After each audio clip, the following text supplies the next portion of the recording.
Hi there, and welcome to The Salted Pepper, where we cook for real life using real food and we keep it real simple. And today we are going to make a super delicious and very easy cheesecake in the Ninja Foodi.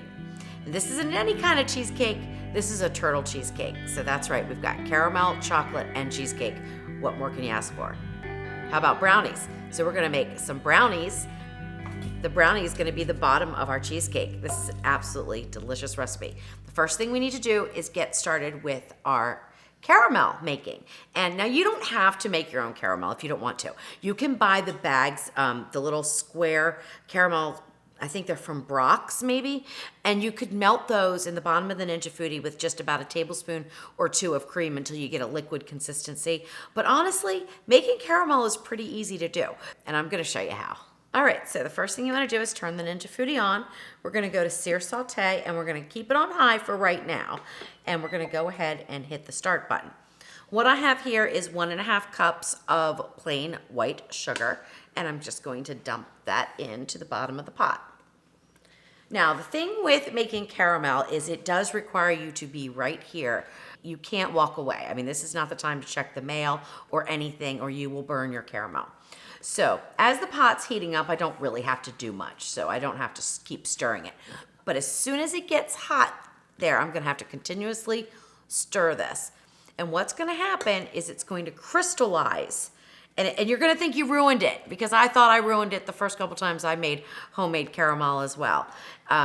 It doesn't, it's not ruined. You just take it a little bit past that and it all melts. Then we add in the butter and a little bit of cream and we have caramel sauce.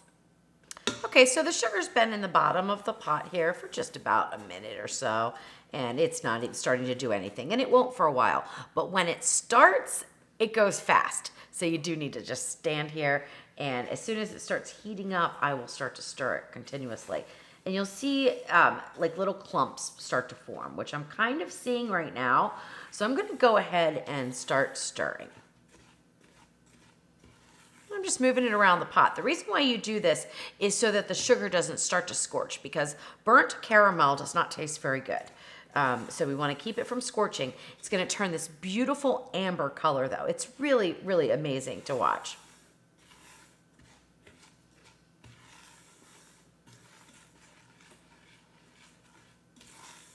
The other thing you want to make sure that you're using is a spatula that is heat resistant up to like 450 degrees or more, because sugar, melted sugar, is super hot and you don't want it to melt your silicone spatula. You could also use wood if you don't have a high heat resistant spatula. This one I have from Pampered Chef. I love it. I'll link to that below in the video description.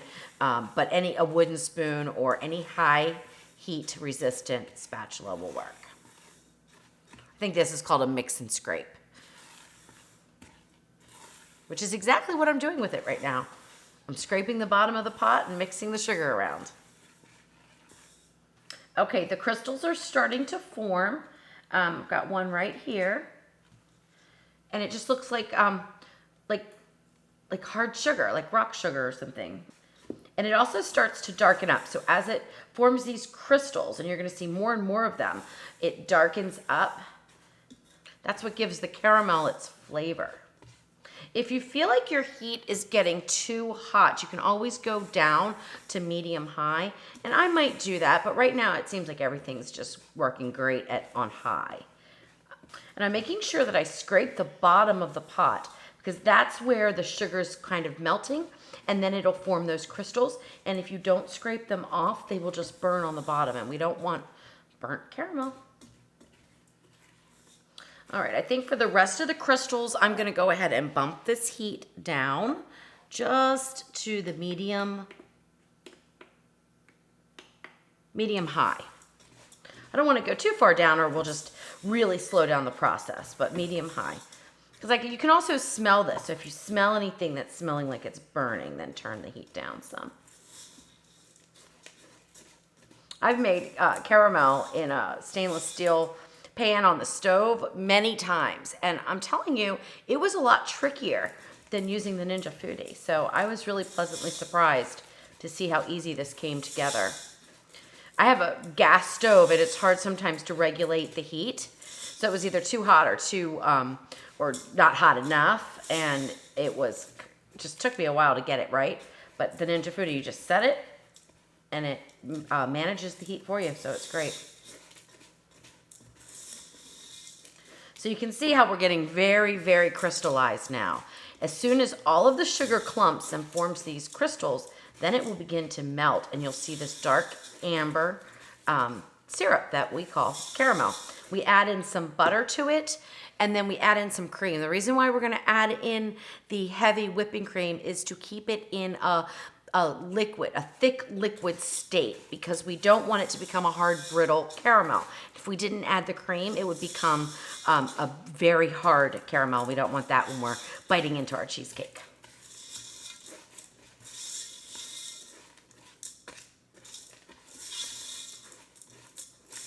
Isn't that cool, the way it's just clumping up and turning dark, and you can start to smell it now, and it smells so good. And this is when you want to give up. You're like, this didn't work. Trust me. Keep going. It works. Okay, so it has kind of slowed down with forming those crystals. So the pot may not be hot enough. So I'm going to go ahead and bring it back up to the high. And that's just something you're gonna have to use your judgment on. And I usually adjust from high to medium high 2 to 3 times through this process, because I really don't wanna burn the sugar, but it does have to be hot enough that it melts.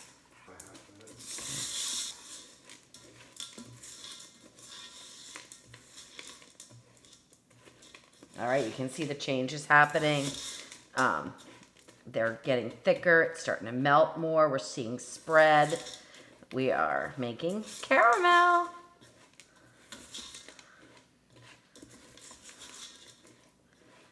Oh, it's just amazing, isn't it? It's so much fun when you can make things yourself out of simple ingredients. I mean, sugar, cream, and butter, that's all we need. Now, if you wanted to make a salted caramel, you could also put in some salt, but I would urge you to use like a coarser kind of salt. You wouldn't want to use just table salt or even sea salt. You'd want it to be a little bit coarser than that. But salted caramel is delicious. I don't recommend going any more than increasing the amount of sugar to 2 cups. I don't recommend like trying to do 4 cups. It's just not going to work out as well for you. So either keep it with 1.5 cups or 2 cups and adjust your other measurements accordingly. The first time I made the cake, I did 1 cup of sugar, and I felt like we were just like skimping a little bit. So that's why I've increased it to 1.5 cups. All right, so you see we're getting that nice amber color. We still have some crystals here. Everything needs to melt before you put in the butter, because what's gonna happen when we put in the butter is gonna cool it down really fast, and you're gonna see it boil up. Which is another reason why I really like making caramel in the Ninja Foodi versus on the stove, because it's a little scary when you've got a little frying pan with a short lip, and all of a sudden, it starts bubbling up. You think, oh no, it's gonna bubble over. Usually doesn't, but it's still a little scary. All right. As soon as these last few melt, we just look like we've got maybe 2 or 3 in there.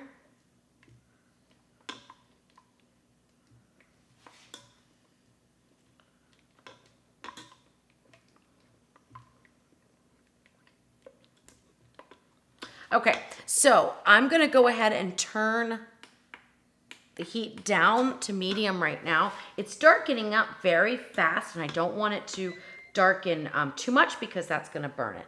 Now we're going, now be careful when you do this. Put all the butter in all at once. See how it bubbles up.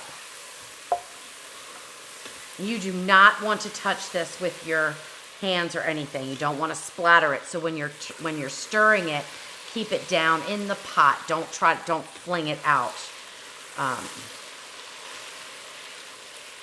There is nothing like burning yourself with melted hot sugar and caramel. Trust me. All right, so now we want to cook this for about 1 minute.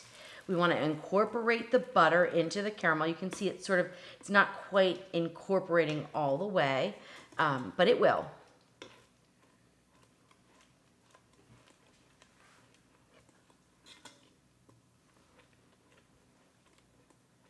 So now if we stopped here and we poured this out, it would become rock hard as it cooled. And that's why we're going to add in the cream in just a minute.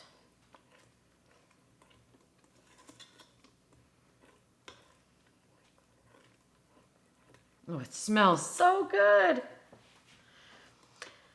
All right, now I don't usually add in the whole amount of cream at once. I have a half of a cup of cream here, and I usually do about a tablespoon or 2 at a time. And then, you know, I'll end up using all of it though. And it will boil up as well.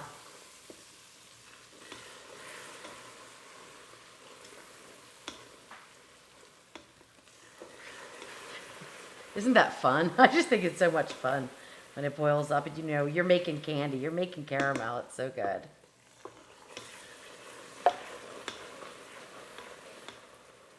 When you pour this heavy cream in too, the steam that comes up is hot. So I don't know if you've noticed this or not, but I'm pulling my hand back a little bit just so that I don't get a steam burn.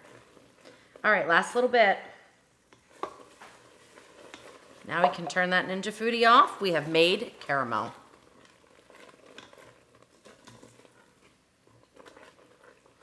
Whatever you do, do not try to taste this right now. It is so super hot, you would burn your mouth terribly.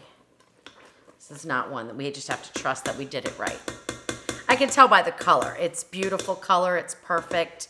Now, it'll seem like it's a lot thinner in the beginning, but as it cools, it thickens. So what I've decided to do, I usually wear my little finger mitts, not this time. I am suiting up in Mickey Mouse gloves because these are really heat resistant. If any of this caramel happens to spill over, I will be okay. So I urge you when you're pouring this caramel out to make sure that you do it with something substantial on your hands. Because I can pick this whole pot up like this. I don't feel a thing. I can leave my hands here. I can touch the bottom. These gloves are amazing. And I will link to them below. I think they're on my Amazon store, but I'm not positive about it. So I will link to them below. Look at that. All right, so I'm gonna switch hands here so I'm right-handed and I'm not playing around with this heat. I wanna make sure I'm using my dominant hand to get in here. So you're gonna not see what I'm doing for a second. I'm just scraping out the rest.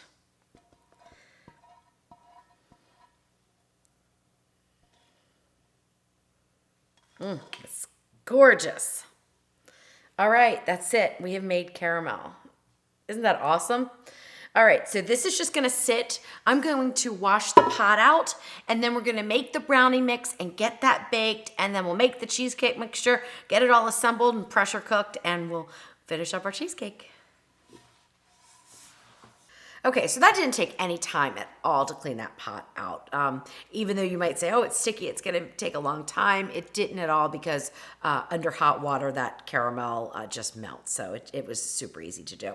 So now we're gonna make our brownie mixture. Now this is a very fudgy brownie mixture. It doesn't have a lot of rise, so it makes a perfect crust. If you wanted to skip this step and use a box mix, just get one that says, you know, for super fudgy brownies because you don't want a lot of rise. And then you're not gonna use the whole box mix either because that would be too much. We're looking for about a half of an inch of a crust. So to do this, I have 1 egg. I mean, this takes only a few ingredients, so I really urge you to try to make them yourself because they are so good. So 1 egg, and I'm just gonna give that like a little bit of a scramble here. Half of a teaspoon of vanilla.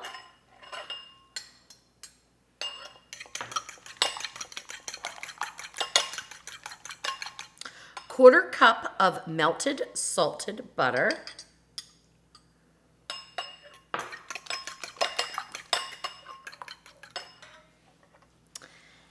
This is 2 ounces of melted dark chocolate. Now you could use semi-sweet. You could use milk chocolate if you're not a fan of dark chocolate, but I love dark chocolate. That's my favorite. Put that in. Get that around. 1/3 cup of all-purpose flour.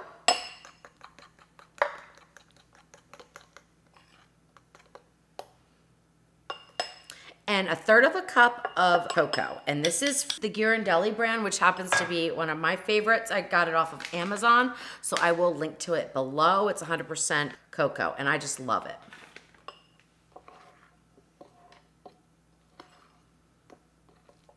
All right, so you just want to mix. I'm going to go ahead and switch over to my spatula here. So you don't need any kind of a mixer or anything to make these brownies. Just mix them up.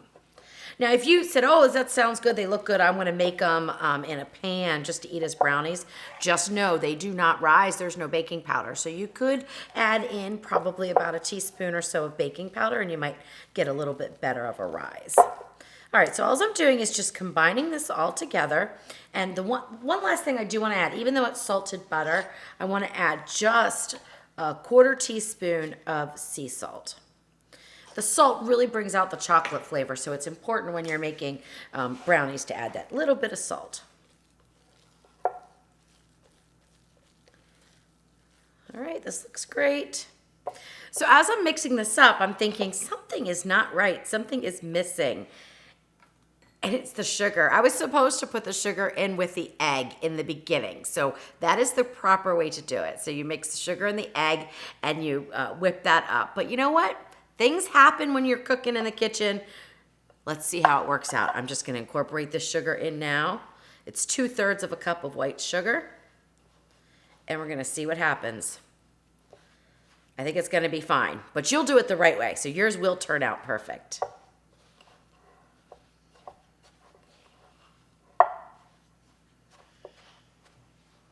So because this is dry, what I'm gonna do is just I'm gonna add in a little bit of heavy cream. Just to kind of loosen it up. That's not gonna hurt the recipe at all. This is just heavy whipping cream, and it's about a tablespoon. Probably gonna put half in. This is not normally in the ingredients of the brownies, but because I made a boo-boo, we're gonna fix it. That's what I love about cooking. Really, you can fix anything almost. And sometimes when you make mistakes and you add something or forget something, you find out that it's better the way that you made it. And so you make something new. So this might be better than the last couple ones I made. All right.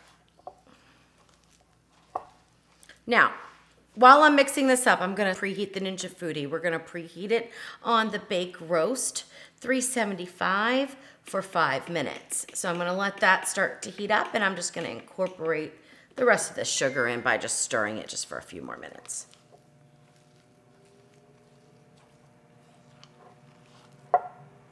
Once I can no longer see the white sugar, I'll put it in the bottom of this pan. No need to grease the pan or anything because the brownies will slide out. They've got enough fat in them that they don't stick. All right, it looks really great. I mean, it looks perfect, so I think we're gonna be fine. Just move that all out of the way. Anytime I work with chocolate, I always end up with chocolate all over my hands. All right, so let's just dump this out. And spread it around in the bottom of the pan. You want to try to get it as even as you can. As it heats up, it'll spread around, but I try to just get it as even as I can in the bottom from the beginning.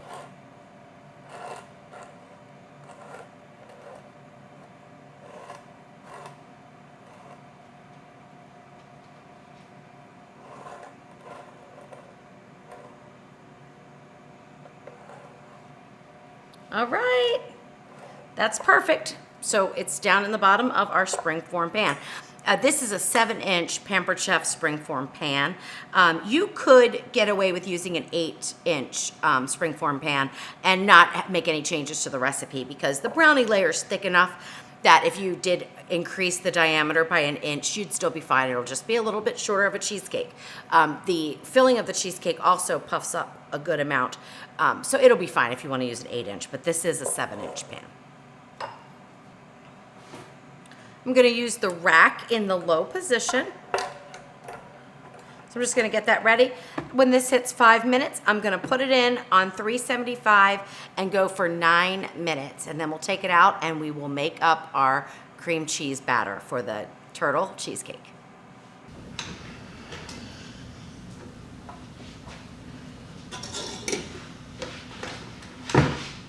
The brownie baked at 375 for 9 minutes, and now I'm gonna bring it out here and move this over here.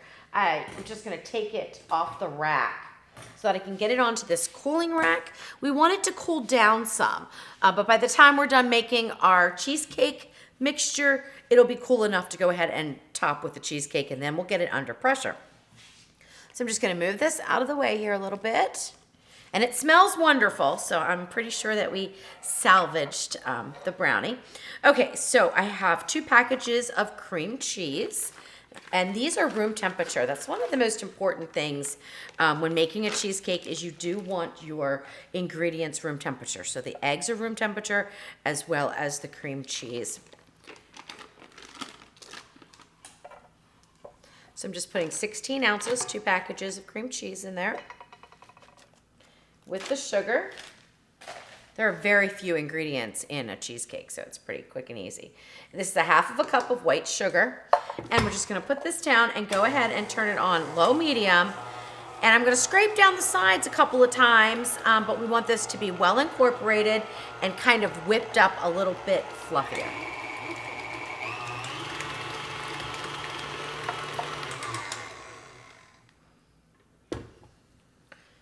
Okay, I'm just gonna scrape down the sides here.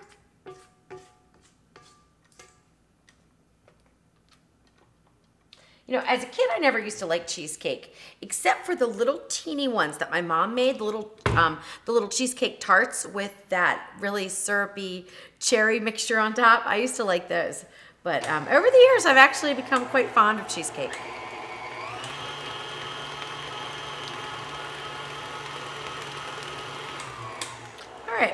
That looks perfect. So now with the mixer on low, I'm gonna go ahead and crack in one of the room temperature eggs. And you want that to incorporate completely, but you don't want to overbeat the mixture. So I'm gonna turn it up just a little bit.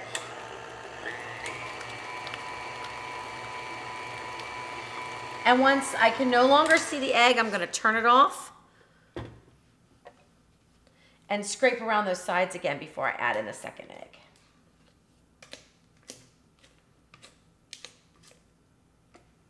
It's looking good, looking good.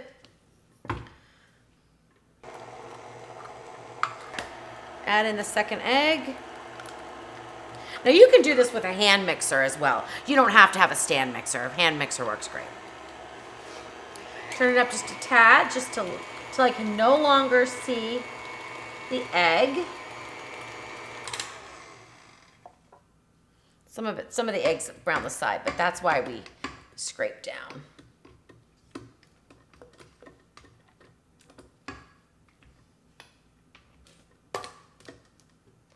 All right, looks good.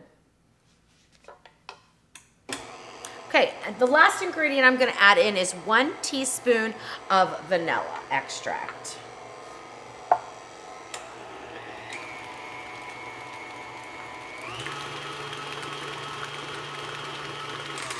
Okay, and that is it. Our cheesecake mixture is done. So I'm gonna go ahead and scrape this off. All right, so the brownie has cooled down enough for us to get our next layer, which is going to be that delicious caramel that we made, which has had a chance to cool down quite a bit. So the consistency is now thicker, but it's still spreadable. Isn't that gorgeous? So you don't want to put all of it on, but we're going to put probably a good scoop or 2. If I can get this out without, I don't want to make a mess here. I really like this little container. I don't like it for a lot of other things, but I love it for when I'm making caramel because it can hold the heat, but it's also flexible. All right, so just go right over there. Now, what you want to do when you're putting your layer of caramel on top of the brownie is try not to go all the way to the edge. And the reason is because we don't want it to get stuck on the edge and make it difficult for you to release the cheesecake at the end. All right, that looks good. We're going to reserve the rest for the top.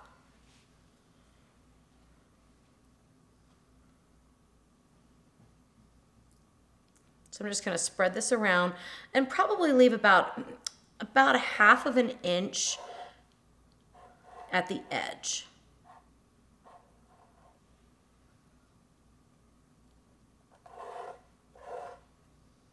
All right, that looks really good. All right, now for the cheesecake.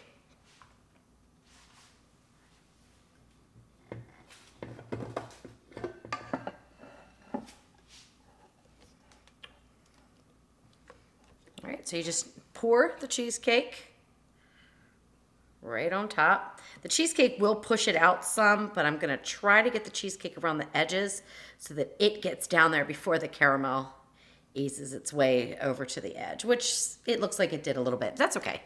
It'll work because we'll use a cake releaser to release it if we need to. All right.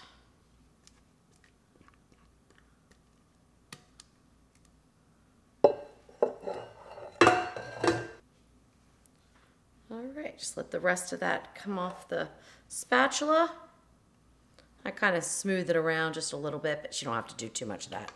All right, perfect.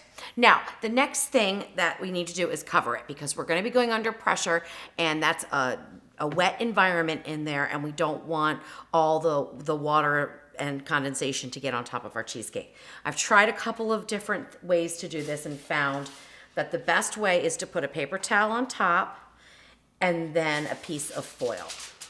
Now, I know a lot of people do not like to use aluminum foil, and I understand that, that's fine.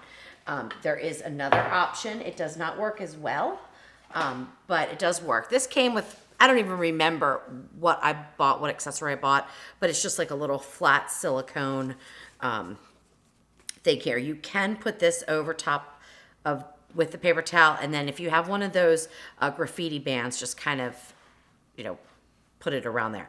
But I will tell you that water did get into the cheesecake when I did it that way. It wasn't ruined or anything, but it just didn't work as well as the foil did. So I'm gonna stick with the foil. And I just make a nice tight seal around the edges.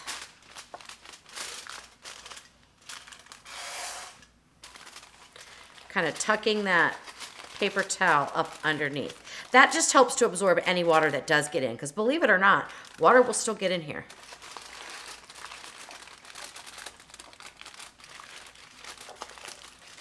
All right, perfect. All right, that's good. Now we'll grab our rack. The rack goes in the low position. The cheesecake on, open up the lid. We need to put some water in there. I have a cup of water. That's all you need is a cup.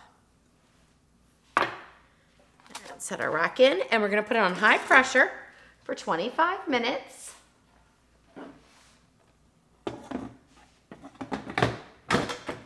Make sure your valve is to the seal position.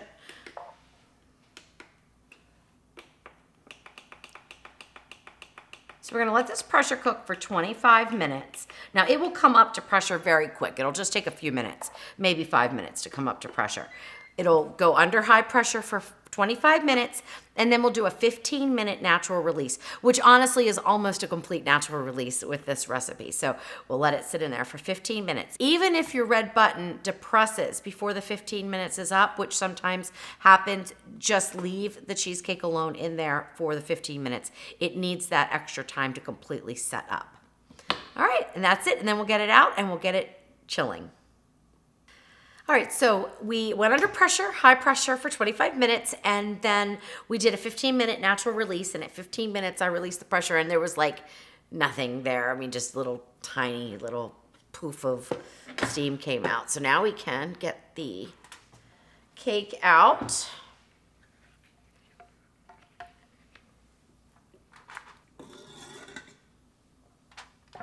Okay, perfect. Now, no matter what covering you use, you're gonna have a little bit of water on the top. So what I suggest is just to take it off from one side, and I like to move it off the rack to do this. I've found that this rack has caused me to drop things quite often.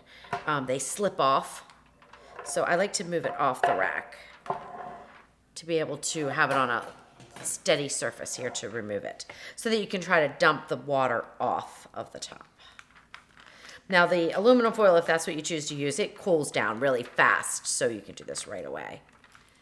And we just peel it back and it looks gorgeous. Look at that. And that is dry, so I'm real happy about that. When I used the other thing, when I tested the recipe before I used this, the paper towel was completely drenched. Now, I'll be honest, it didn't affect the cake. It still tasted delicious, but this one is completely dry, so that's good.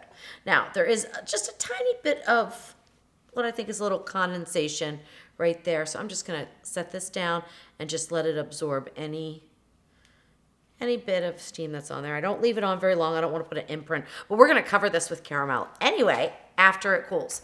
So now that's the next thing we need to do, is get it into the refrigerator for at least 4 hours. It needs to cool completely before we put the caramel on top and decorate it with chocolate. So the cheesecake has been chilling for 4 hours. And one thing I wanted to mention is when you put it in the refrigerator, when it's hot, don't cover it, because you don't want condensation to build up and drip back down on the cheesecake. So just put it in the refrigerator. Now you can let it come to room temperature too before you refrigerate it for the 4 hours. That would work out fine. All right, so sometimes your cheesecake will come back from the pan. This one did not spring back, so I'm just going to take the flat end of my cake tester, or any instrument that you have that's safe for your nonstick springform pan, and I'm just going to go around the edges. And I'm going to try to get down to where that brownie is too. Now this is going to make kind of a little bit of a messy edge, but we don't need to worry about that because we're going to be decorating it with the caramel. I just want to make sure that when I unclamp this, that it doesn't pull the cheesecake off. So that's why I'm doing this. Now, another thing that I've read, I haven't done this, but you can also line the edges with parchment.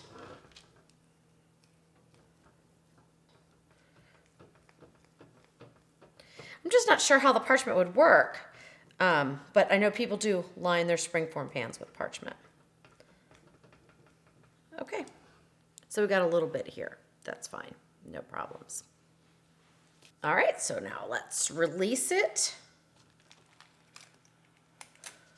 Kind of give it a little turn, and then we'll pick it up. All right, there we go. Oh, wow, that looks so good. All right, so now a turtle cheesecake is usually with caramel, chocolate, and pecan. So we want to get our pecans toasted up, because you always want to toast the nuts before you put them on anything, really. It just brings out the flavor and the oils, and it's just a little bit tastier. So I have the basket in with the legs on, and I also preheated it on broil for about 5 minutes. I'm just going to dump those in the basket. We're going to go ahead and go on broil. So turn the Ninja Foodi on to broil. There's no temperature with broil, so 10 minutes is going to be fine. You don't need to set the temperature. What will happen is it will come up to about 425 degrees. Broil is the hottest temperature on the Ninja Foodi with the Tender Crisp lid down. So if you ever need to really heat something up, you want to sear a steak, you want to sear some breading on something, use the broil. You can always bump the heat down or change it to bake roast and bump the heat down. Air crisp, bump the heat down. But if you want to get that good hot sear, then start off with broil. So while the pecans are toasting, we're going to go ahead and get our caramel sauce poured over. And so we have that caramel, that beautiful caramel. And what I did, because after 4 hours, it's going to be a little bit thicker. So what I did was I heated it up for about 30 seconds in the microwave. But you can also heat it up in the Ninja Foodi. If you wanted to, you would put it in a baking pan, and then just put the heat on very low. So I think that's 250, and just start to heat it up. So you want it to be a nice pourable consistency, but you don't want it to be too thin. If it's too thin, what's going to happen is it's just going to run right over the cake, and you're not going to get the coverage that you want. Now this seems, it's cooled down some, and it's going to cool down even a little bit more. So I'm going to go ahead and put it back in for 30 seconds so I can just get a little bit more pourability.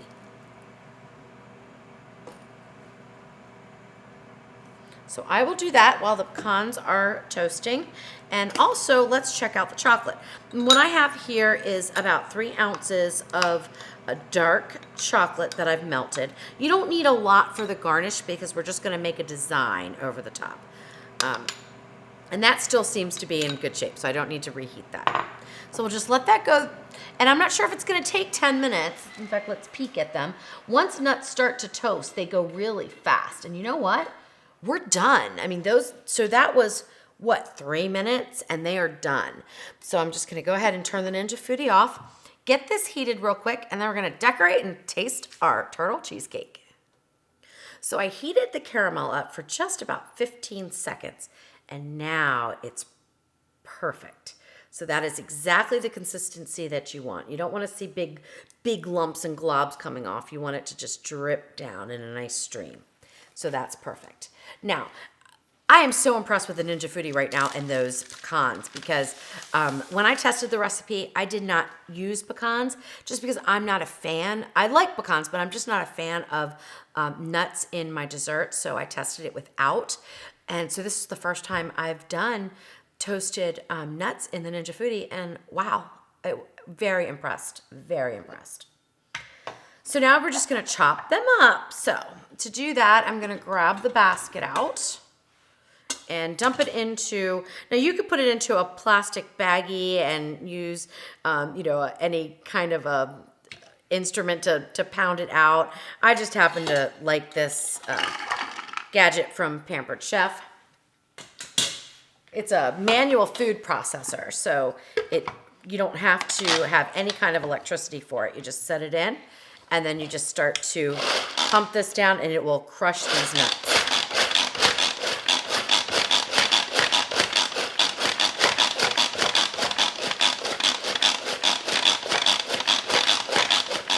And this works great for salsa too. I mean, perfect. All right, maybe just 1 or 2 more here. Now you can actually make them as fine or as chunky as you like. But I think this looks good. The smell is amazing. I mean, there's nothing like toasted pecans. Oh gosh, it just smells so good. Okay, so let's get the caramel on. This is the fun part. So basically, and hopefully I still have this. Hopefully it hasn't cooled down enough, but too much here. All right, so we're just gonna pour it in the center. Keep pouring it. The reason why I have parchment underneath is because I want to make sure that when the caramel drips off, it doesn't just go right on the counter. This makes for easy cleanup. Now I'm reserving just about a tablespoon in case I want to put any extra garnish, but I don't think we're going to need that. Then just swirl it around so it goes to the edge, and we kind of want it to drip off the edge. And just let that happen naturally. The weight of the caramel will just sort of have it drip down, and it just makes the most beautiful cheesecake.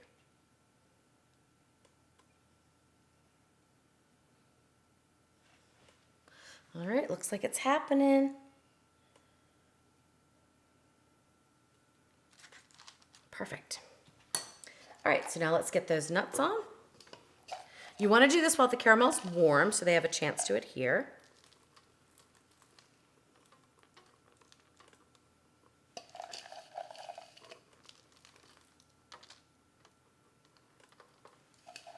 This is a half a cup of pecans, in case I didn't mention that.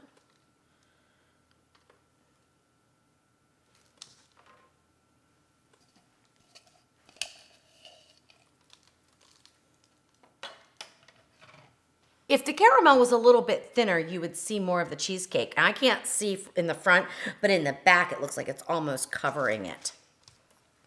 So I probably would have wanted it a little bit thinner. You can do this so many different ways. You could pour the chocolate on, you could make little streaks on it. You don't even have to put that whole layer of caramel on if you don't want to. You could just put the nuts right on top of the cheesecake and then drizzle the caramel over top. That's usually what I do, but I decided that I wanted to get a full topping of the caramel. It's so delicious. Then we're just gonna take the chocolate, get a nice stream going in your bowl, and then just go over the top here. Oh my gosh, this looks amazing. It looks really good. That was a little thick there. I should have let it drip a little bit more.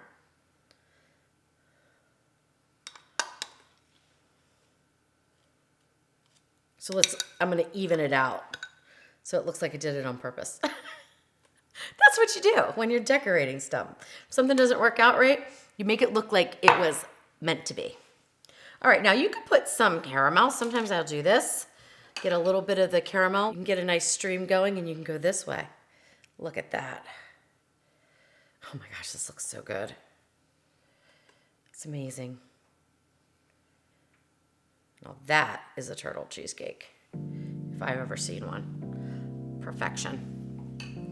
So what I would normally do is say, plop it back in the refrigerator and let it set up. But what I'm gonna do is taste it. Now I have a knife that is safe for nonstick pans, so I can slice right into this. So I'm just gonna go down.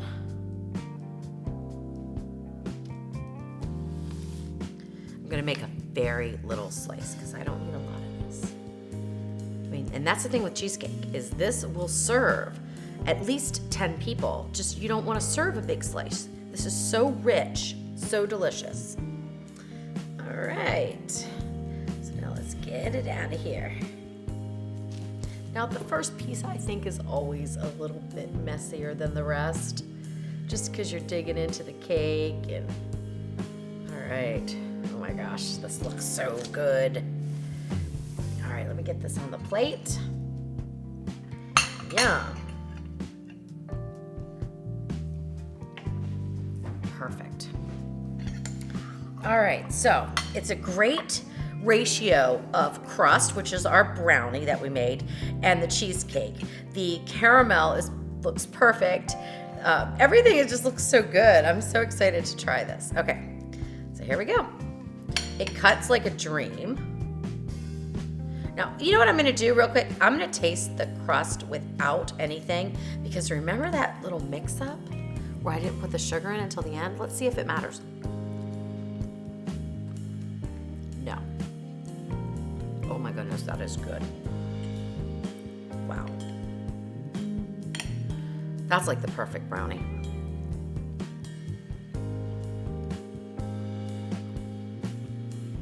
Oh my goodness.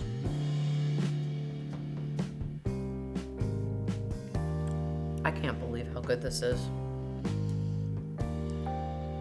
Even with the nuts. Like, I think I'm a convert now. I think I would put the toasted pecans on it from now on. This is amazing. Wow, and it's so easy to make.